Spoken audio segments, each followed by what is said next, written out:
Welcome to another episode of Unauthentic Leadership with your hosts, Matt Smith and Cam Ellsworth.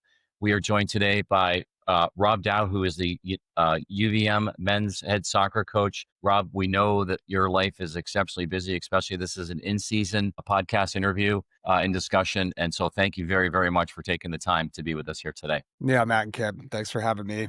It is busy, but as we all know, we got to unplug a little bit and get out of our own film world and all these types of things to chat with some friends. So thanks for having me. Yeah, appreciate it. Yeah. Obviously, for those of you who are just joining, there's a big trophy behind Rob. There was the national championship trophy won last year in men's soccer Division I. And we're going to get there. But what we like to start with, Rob, if you don't mind, just maybe a little backstory of yourself, how you got to UVM and kind of lead us up into maybe the beginning of last year, if we could, do some type of synopsis of that. Okay. Well, in quick format, from Cole Harbour, Nova Scotia, which is a little town outside of Dartmouth and Halifax. I grew up as a hockey player, played soccer in the summertime to keep in shape for hockey. Somehow that transitioned and became a better soccer player, probably when I was 16 years old.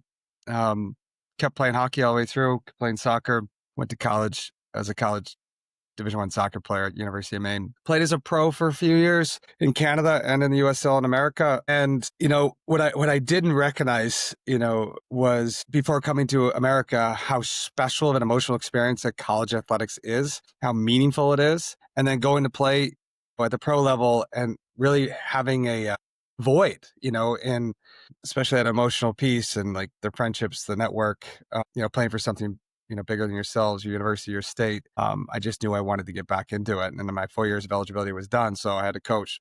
So I started that process as like a volunteer at Maine and went to North Dakota State University, did my master's there as a grad assistant at an NAIA school I think it was about 60 miles north and 15 miles west of Fargo.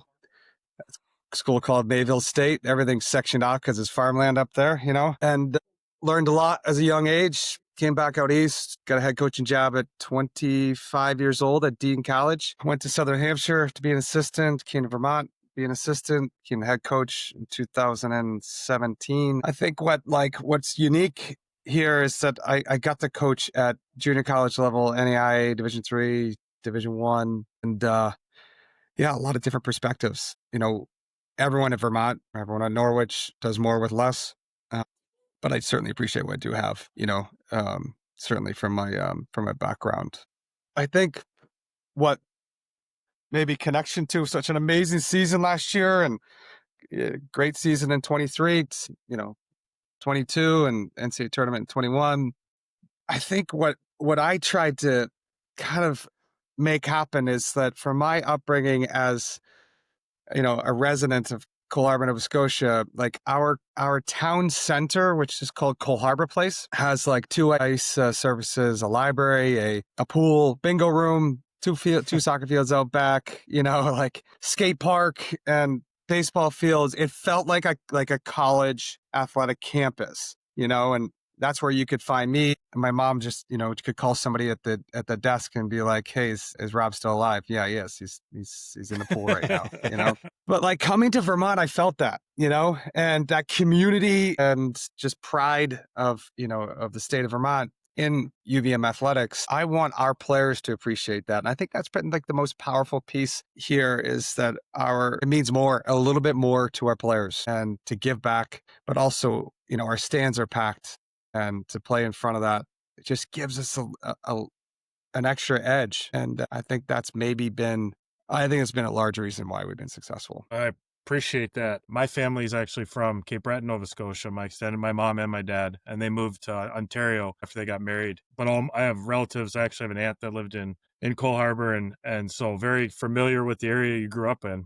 And again, I don't know if it could be understated, but when you look at the Wikipedia page and you look at famous people from Cole Harbour, you're on the page now. So, and again, that's along with Crosby and McKinnon and the Trailer Park Boys creators, Yeah. right? Like that.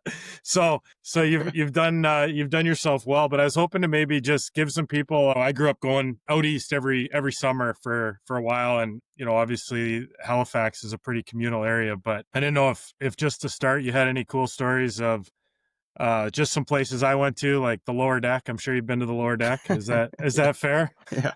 Saw I wasn't of age, when I left.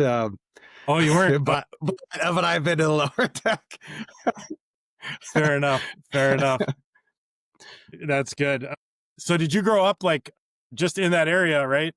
You kind of were in between, but like, you talk about that community and with that group, like obviously McKinnon Crosby, NHL, Trailer Park Boys, but that all came like, would that be people bumping into each other in that area fairly frequently or no? Or how would you, say that growing up in that area with that kind of those people, how would that look like for you? Yeah, there's a bunch of good. All right, let's talk stories. One, I did a podcast with Landon Donovan and goalkeeper. That's terrible that I'm forgetting his name, but I'll come back to that. But Landon Donovan and his family heritage is from Cape Breton. Oh, really? Yeah, like no way. U.S. national team superstar captain Tim Howard is his partner. Okay, yeah. So he had his like Cape Breton Screaming Eagles hat in the background. I'm looking at this thing like, why do you have a Cape Breton Screaming Eagles? Like, major junior team, Yeah. Yeah. So that's cool. Yeah. So when I was playing hockey, in Bantam and midget, we would go to Sid's games in novice AAA and Adam AAA to watch him. Like, he's scoring 3-4 goals. Like, everyone's like, we kind of watch this guy. He had a fan base, from all the community members, and he was a top talent. And obviously he's proven that to the next level. So I don't know. There's a fundraiser that also goes on right around the holidays that Sid comes back with some of my former hockey teammates that participate in that. So that's great. Sid's been really good to the hockey, organizations and back home, and whether it's Bubbles or or the rest of the cast at Trailer Park Boys. My brother went to high school with those guys. My brother's like 3.5 years older than me. So man, wow, what a small world, right? Bunch of A-listers right there. It's yeah, awesome. Right?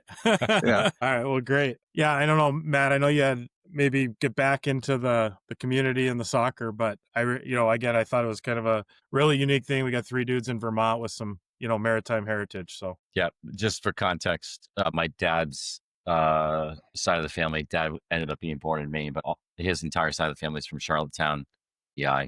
And, my grandma had, I don't know how many brothers and sisters. I think it was like 14 brothers and sisters. And so, born in the way early 1900s, she had my dad way late in life, all that sort of stuff. So you kind of hear the stories, and the second you started kind of talking in the accent, that's how they all talk, right? And anyways, and they ended up immigrating to the U.S. through Maine, and then growing up, Portland, Augusta, and then eventually moved to New Hampshire. My grandfather ended up serving in World War II, and a lot of them ended up serving either in the Canadian military or the U.S. military around a time, obviously in the 1930s, 1940s, when their nations asked them to do what needed to be done, and whether that was from a combat support perspective. So yeah.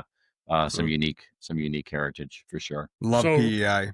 Love PEI. Oh, I know. Place. Yeah, it is. It is. And I think, I don't know, you probably love seafood just as much as we do, but we always try to get back to the PEI, the shellfish festival that takes place there and whatnot. We had tickets last year and we didn't end up going, and it ends up being just the place is calamity, right? I mean, music and seafood and chefs, young and old, you got 6-7-year-olds shucking oysters, and you're just like, I guess this is normal, and it is normal. So can I transition to soccer, please. to soccer real quick? Yeah, absolutely. Hey, so Rob, I just want to put it into context, and you've probably heard this a million times. I don't know a lot about soccer, and Cam always chirps me because I don't know a lot about hockey either. And I just didn't grow up playing those sports. Just grew up playing American football, grew up playing basketball. My dad gave me a choice, and he said, I can buy you hockey equipment once, or I can buy you basketball sneakers every year. And so I said, you know what? I said, new basketball sneakers every year sounds great, because obviously nowadays it's very different, right? There's play against sports. There's all sorts of, equipment opportunities to exchange and do all that sort of stuff. So anyways, so I didn't really know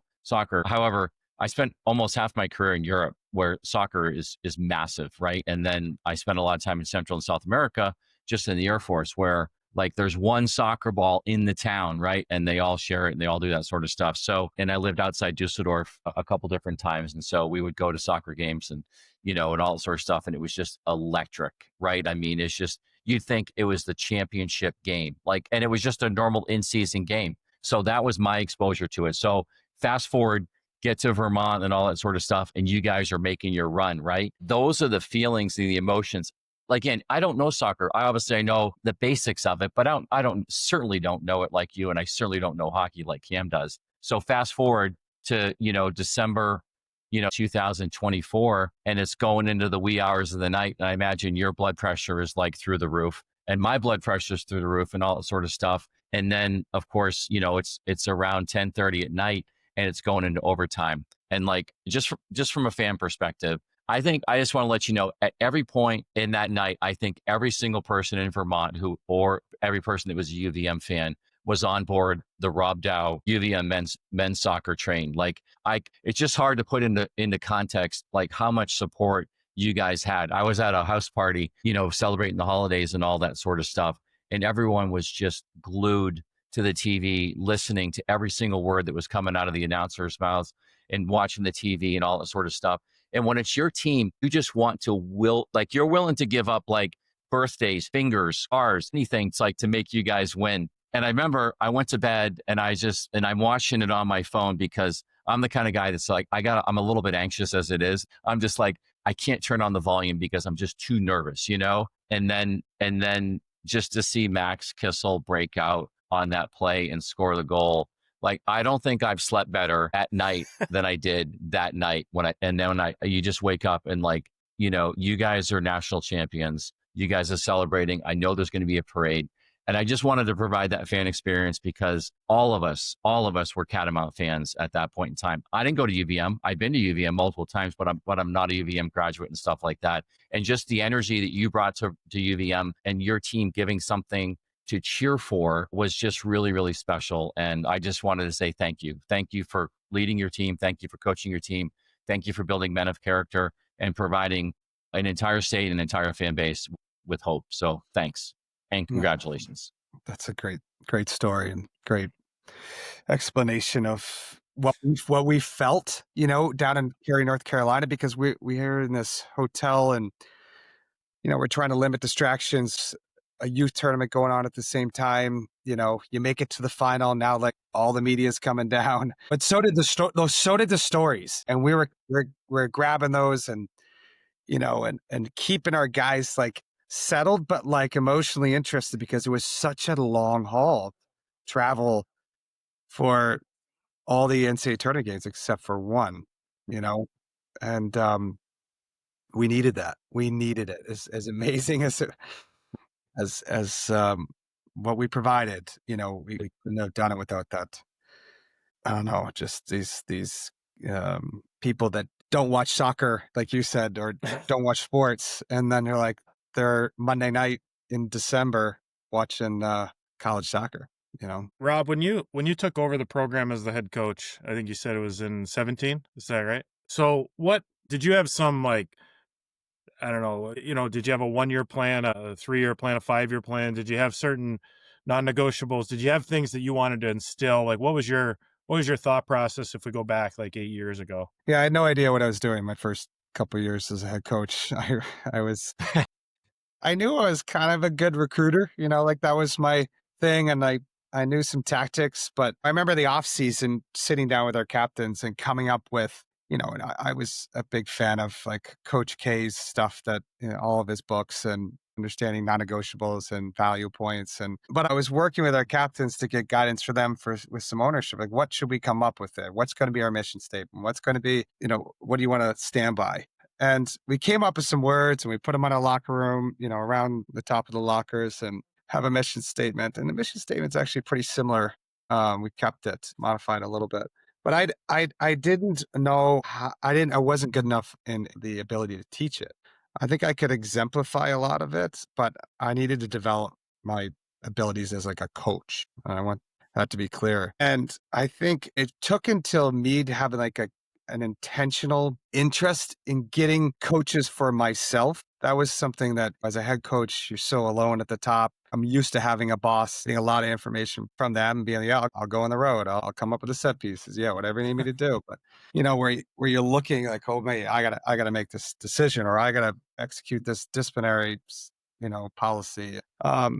So I got a little like team around me, and of whether it's leaders and business professionals and so forth, and kind of just listen to how they more subtly taught me how to communicate better, um, how to connect with people better, how to have just like in the most important things that really matter, like you got to take care of that right now. You can't push it to the side, there's examples of in my first 2 years, we had 17 new players in that first year, and a lot of talent, probably one of the most talented classes we've ever had. Players are from everywhere, locally and abroad, and junior college transfers and all this type of situation. But I wanted to create a connection with our players and lead charismatically. But when it came down to, standing up for, our non-negotiables, I wasn't doing that well enough, and we didn't have enough discipline in our group. After those first 2 years, I think COVID kind of gave me a little bit of a reflection period, and how to support our team better. And I came out of COVID, which was a really difficult time to there's so many policies in general, and we were like police people in college campuses too as coaches. But I think that's kind of like a summary of what it was like early. You're never going to get it perfect and be okay with that. Be okay with those mistakes. Own your mistakes in front of your group, your team. Show there's a two-way relationship. That's the support piece here. Yeah. So that's how it started. We're still challenged every day, whether we're a national champion or not. Like I was listening to Patrick Weaver, who's our Nordic ski coach here, and he's an Olympian, and he's kind of like he's a couple offices down. So he said, "Hey, Rob, hear me out here. Have you guys had the conversation about like being national champions, but you're not currently a national champion? Like live in this world, but you know, you don't have to be one right now too." So what I mean by that is, when Patrick Weaver was training for his first Olympics, I think it was in Japan. I mean, he was training every single day. His discipline was amazing. His nutrition, his sleep, and his performances were excellent. He qualified, and he was so proud.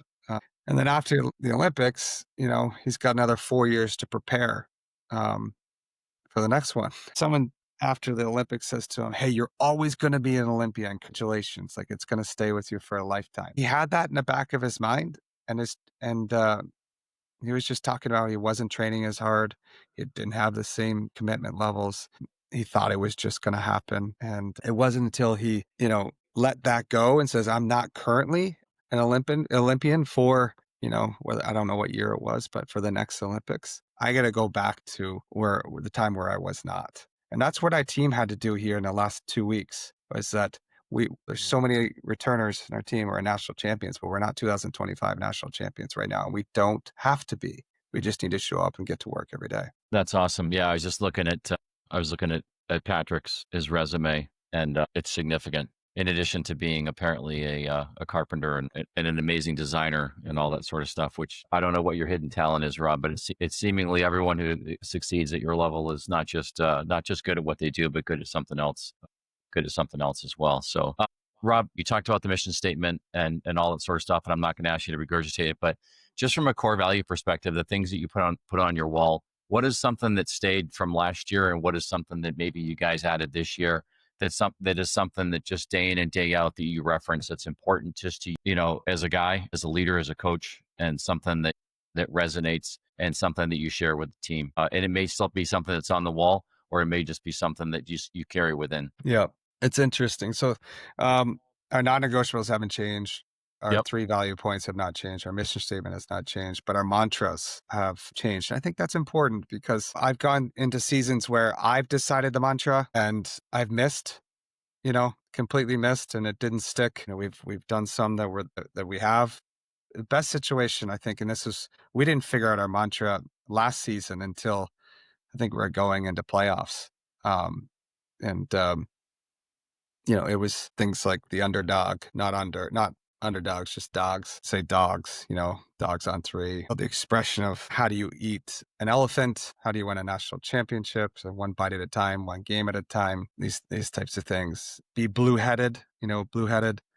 That's in the most difficult situations, Yep. most emotional situations, maintain focus and concentration and high performance. So this season, I always, now I want our captains to come up with it. They Yep. know they know what's been used in the past. And we just came up with one last week, and not we, as my captains did. And they consulted the team and they got buy-in, and it's be here. Be in the present. And there's so much to it. Andrew Miller, who's a very emotionally intelligent person, who's our captain, does some, in a sense, kind of like a breathing exercise. That's be here right now, and just say be, inhale, exhale, be here, exhale, be here right now, and then go back to be here, be, which I thought was really good. And then the connection to be, as in like be us, don't be anyone else but us, and then be present. So these are the three, when it can encompass, multiple different angles here of visualization and what's the word I'm looking for? Meditating, in a sense, for good mental performance. Don't focus on the future, don't focus on the past. Excellent message. Always really good to remind ourselves, especially in this generation where we're just constantly focusing on other people. Yeah. And then it can be short, quick. And so that's ours. That's what it is. And that's kind I of love what it. we do. And we'll go back and go through our non-negotiables and our team manual and edit some things. But we've kind of those non-negotiables, some core principles of where they are right now. Love it. Hard work, family, discipline. It's like our three biggest value points. Mission statement is just quickly, it's be the hardest working team in the country while doing the little things to make the big things while establishing a brotherhood within the team. We have nine non-negotiables that stem from, honesty, citizenship, train for excellence, next play, be a next play player. There's a few more of them, but I'd have to look at the list. So Rob, maybe this year you're coming off a national championship, but if we look at the back to last year, you get that kid on campus, he's a freshman. Obviously, we're talking transfer portal. Again, I don't know exactly what you guys, but you get your new team. Have you changed the way that you kind of put the building blocks in place, or how do you start to instill, and how do you start to transition or translate the non-negotiables and bringing in hard work, family, discipline, and not what the words are, but what right looks like underneath those headings? Yeah. We still don't get the pick of the litter, in the country. We need to continue to build our household name to do that. Maybe some people in soccer, like southern climates more than northern climates. And yes, actually, and some players just flat out prefer to play on grass, not turf. These are some of the things that we battle. And then conference, maybe, ACC, Big Ten is our two power conferences. We're not in that. So anyways, let's go from there. We're still going to have to turn over rocks that other people don't. We're looking for players that have intangible qualities, intangible talents over finite talents, and find those. If you're the hardest working guy on your team, you show leadership, you have some talents, and you can make your teammates better. Like that's our type of guy. We want those B+ guys, and because they're just going to match our philosophy, our style of play. But what more so, like you win a national championship, you'd be crazy not to go after like the best players. So I mean, you got to raise the bar, and we did, and we brought in top young, a guy named Omar Rabana. He played every minute, I think, this season for Orlando City, his team who won Generation Adidas Cup, and that's all the best academies in America, Central America. There's European teams, and he was the only guy in his team, only starter on his team of Orlando City who did not sign a pro contract. Wow. His family wanted him to go to school. We got him up here. Now the connection was he's from Miami, right? So what's he doing up here? His parents lived for I think several years in Montreal. Oh wow. Yeah, and they've been up in this area. Yeah, really, really good recruit. And then, you know, and he's played a ton as a freshman here and had a great game last night. But we were in a lot of conversations we have not been in in the past in this off season in our recruiting, but we still didn't land the ones that, you know, chose a power conference school. So Europe has been good to us, you know, as a supplement to that. And that's where we recruit, I don't know what you call them, you know, big brothers of your team, like older players, you know, kind of like hockey players, you know, in college who have played at, you know, the highest amateur level and against men consistently. Was a young guy in that process and then learn from 28-year-olds.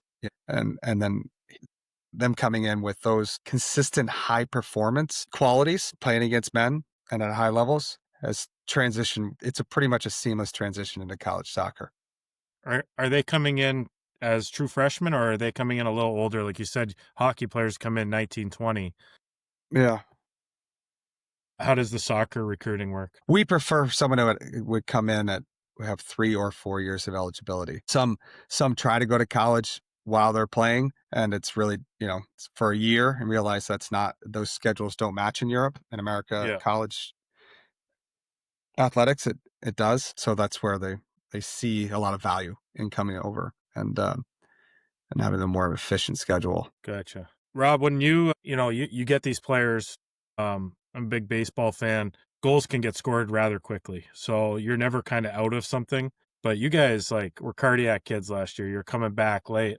And I know you've done it again recently this year. And you shake your head as a coach because it probably put some gray whiskers up on your noggin. But there's a certain level of belief. There's a certain level of process involved in that, again, whatever that is, and whatever you'd be willing to share to I think you've touched on some of those points, but in soccer, to be down again when you're only scoring minimal goals in how did you keep that team, or is that something that you've talked about through the year, or was that just again part of that ride? Yeah, there's 2 or 3 different things that I can think of. One, we have a bit of culture within our team around our fitness test is that every class the next year wants to beat last year's fitness test average. So we do this yo-yo intermittent recovery test and we come up with a team average. I think last year's team average was 19.6 or 19.7 on this test. And this year was 20.1. This group this year wanted to beat the national champions, and it's every year we just want to beat. So our guys do the work in the off season, and come in prepared. And there's a culture around that. And that helps late in the games. That's a physical baseline. From the mentality standpoint, we've played in big games, a lot. When you can create continuity and retain your players through success and, connection and culture in your program, these guys can remember back when, we went down in 23 to UCF and we give up a goal 3 minutes into the game and down 1-0, and then we come back and we win. And I think in overtime, that type of resiliency you can just reach back to in your mind and remember and just be like, hey, every minute matters and there's going to be ups and downs. You just focus on what you can do next. So that experience is important. And that leadership to carry that through and hold people accountable for just the simple things of hit the line, don't go short of the line. That figuratively speaking a bit. Or our leadership has a policy that's do something extra for the program every single week, whether that's an individual session, talk to somebody, in the locker room or back in your apartment about, missing home, have an extra film session with the coaches, those examples. And that exemplary, extras, just puts you in, when you're deep into the game, you're still present, you're conditioned to perform, follow through and be prepared to do a little bit on top of that. So just from a head shed perspective, one is your earlier reference to the blue head thing, was awesome because Cam and I, we're fervent believers in the book Legacy, which it sounds like you've read perhaps. Yeah. So that's outstanding. It's become one of our favorite just our favorite books to talk about, and not necessarily talk about from front to back, but just from a reference book, and so many examples of where that's when we reread that book again, I don't know, whatever, Cam, for like the 11th time, Yeah. we see a lot of your program in that book, for sure. Yeah. So if you see the ring that we Yep. just got Yep. on the inside, you're not gonna see a lot of it, but the Yep. players wanted to have legacy on the Yep. inside of the ring. Awesome. We read the book Legacy as a team Awesome. before the last season. Great. This is you get the elephant, Yep. this is the elephant. See The it. players Yep. want sorry. Yeah, the elephant. No, all good. Yeah, from that book. What a great book. Great Yeah, book. it's fantastic. Yeah, I've both read it and then also listening to it. It's the listening or the audio version is read by James Kerr, and it's tremendous. Yep.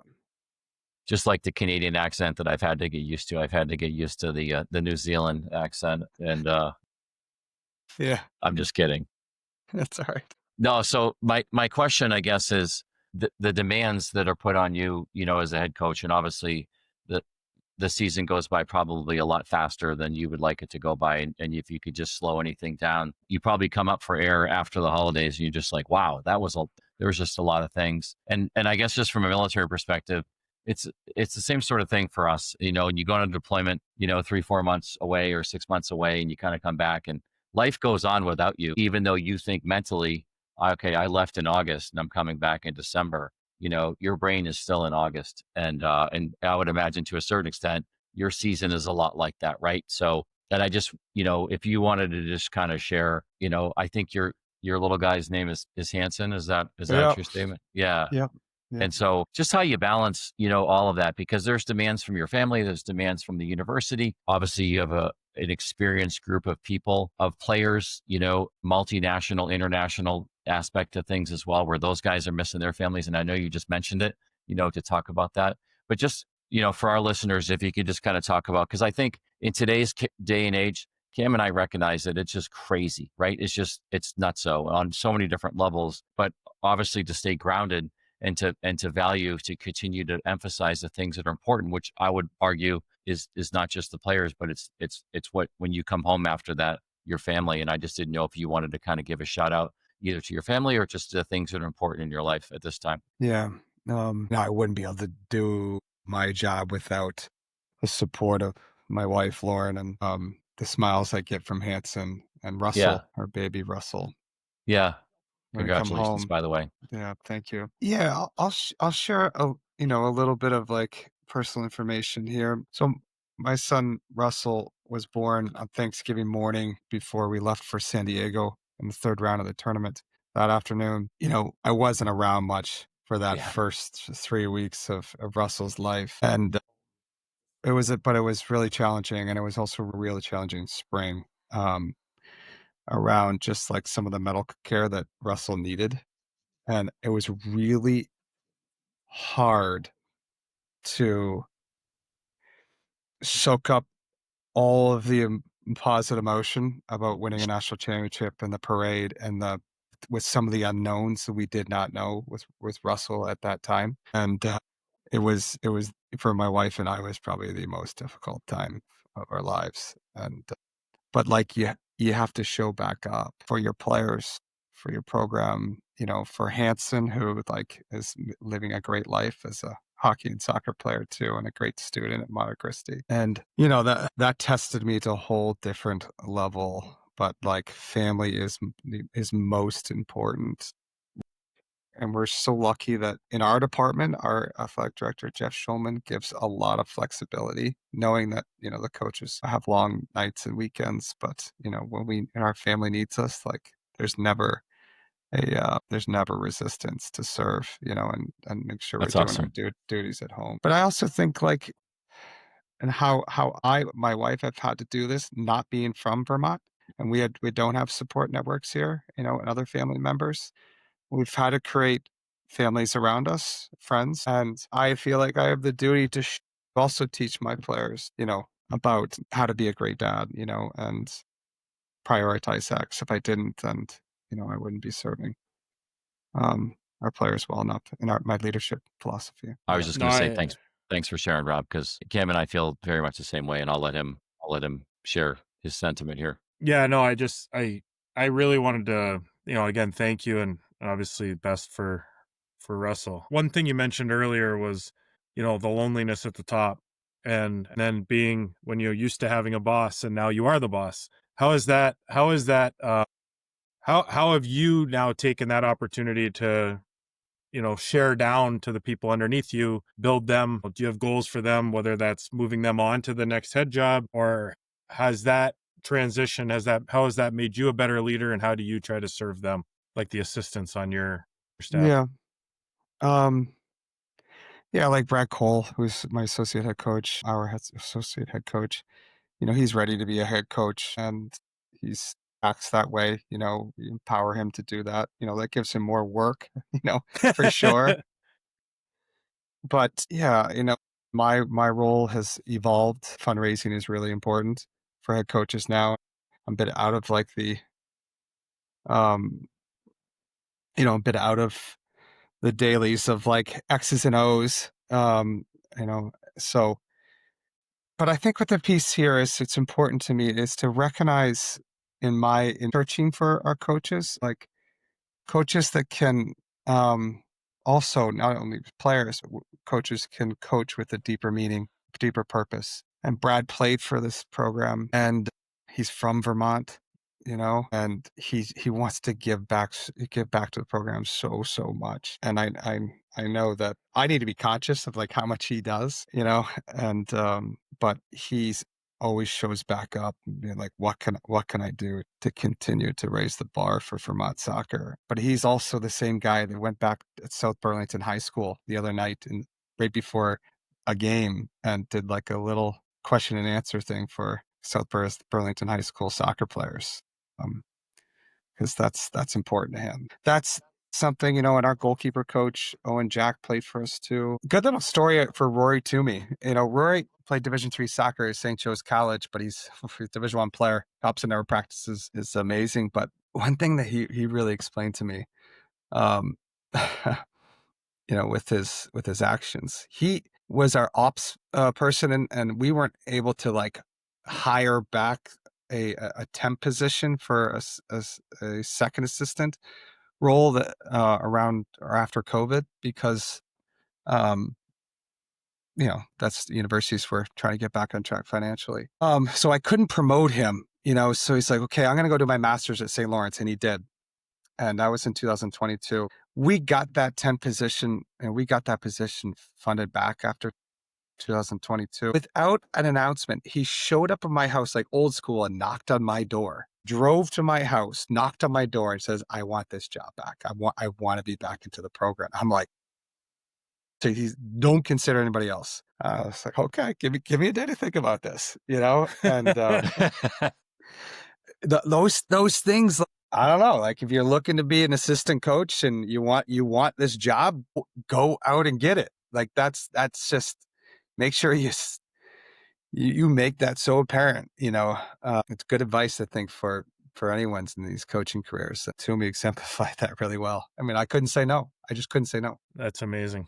I think, Rob, just again, getting to know you a little bit and just the way you talk about deeper meaning, I also think there's probably a little bit of humility in the way that you tell these stories, but I would argue that gentleman probably didn't drive from New York to Vermont for an assistant coaching job as much as he drove to work for you, right? And that's the legacy that I think you leave. I think that's the legacy that you leave in the city and in the state. And I think it's important for, again, we hear the humility, and not that you want to say it, but I think it's important for somebody to say it for you. We appreciate your perspective. And these are things that, well, I think Matt and I, again, we have a business we do this in. We have our own lives that we try to live. And the one thing I would share with you is that maybe that's normal to you, right? That it's normal for you to think about family and have non-negotiables and to think about how you're leading your men and showing up for them. And I don't think that's normal right now in today's world. Boss man, I think you would agree, right? I think we get out, we talk about it, and those are atypical in the way that you're doing it. And those players and coaches are really lucky to have you. Good.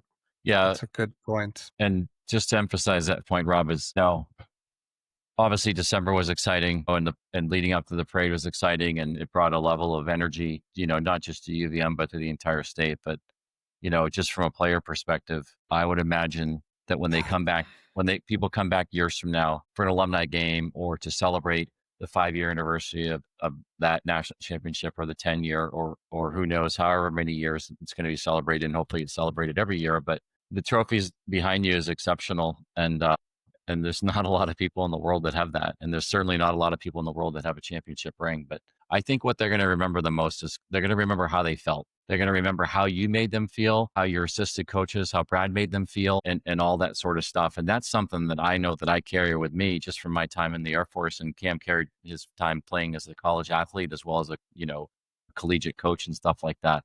And I think I'm saying the same thing as Cam, but I just want to say it my own way, that like, that's why people are coming back to UVM. That's why people want to play UVM men's soccer. And that's why people want to play other sports at that, distinguished university, is how they feel, how they feel in season, how they feel off season, how they feel when they graduate, when they get the diploma and they go up and do other things. And that's the things that they want to recreate. And I think that's the environment that you've created, certainly from my perspective and certainly from Cam's perspective. And I think we would be remiss if we did not underscore that in this podcast. And I just think that's something special that you've created for for your team, and really for the institution that is UVM. So thank you for creating that, and thank you for giving not just your team but everybody else something to look forward to, and something to just keep in mind that it gives other people hope. So we appreciate you, and we appreciate what you've created. So thank you. Yeah, thanks, guys.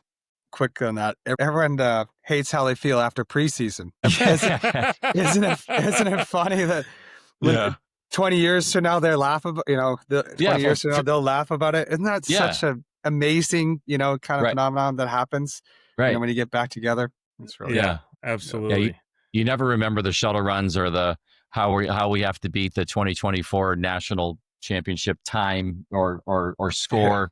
And all that sort of stuff. But sure as heck, it's those things that you remember, that you bring back, to the forefront. And then over time, the painful things you forget about a little bit less, and the things you want to remember, you remember a little bit more. So, yeah, good stuff. Thank you, Rob. Yeah, thanks, guys.